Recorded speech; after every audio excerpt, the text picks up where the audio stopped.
Pour la diplomatie française, les tensions entre la Turquie et la Grèce.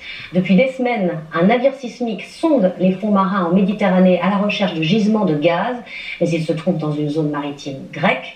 Les deux pays mobilisent leur armée, leurs alliés, les États-Unis côté turc, la France côté grec.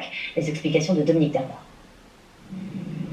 Au cœur de la tension entre la Turquie et la Grèce, ce bateau, l'Oruç Reis, qui depuis plusieurs mois scanne le fond de la Méditerranée à la recherche de gisements de gaz, escorté, protégé par des vaisseaux de guerre turcs.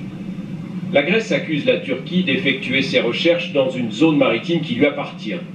Et très vite, le ton monte. La Grèce défendra sa souveraineté et ses droits souverains. Nous appelons la Turquie à quitter sans délai le plateau continental grec. Le gouvernement grec s'appuie sur la Convention des Nations Unies sur le droit de la mer, qui lui accorde, grâce à ses innombrables îles, un avantage considérable sur son voisin turc. La Turquie a toujours refusé de signer cette convention. En chute dans les sondages, Recep Erdogan, le président turc, joue sur la fibre nationaliste dans l'espoir de reconquérir l'opinion. L'économie est en perte. Mais la découverte ces dernières années d'importantes réserves de gaz au large de l'Égypte, de Chypre, d'Israël et du Liban pourrait changer la donne.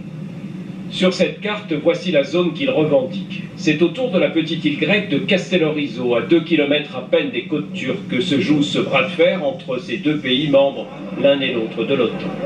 La France soutient la Grèce et envoie plusieurs de ses navires et 2 avions de combat pour des manœuvres communes, alors qu'un destroyer américain navigue lui aux côtés de la flotte turque. Une poudrière. Le 30 août dernier, la Turquie commémorait sa victoire contre la Grèce en 1922, l'occasion idéale pour Recep Erdogan d'une nouvelle mise en garde.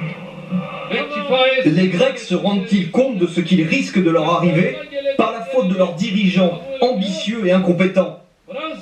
Et les Français sont-ils conscients du prix qu'ils vont devoir payer à cause de leurs dirigeants, eux aussi ambitieux et incompétents?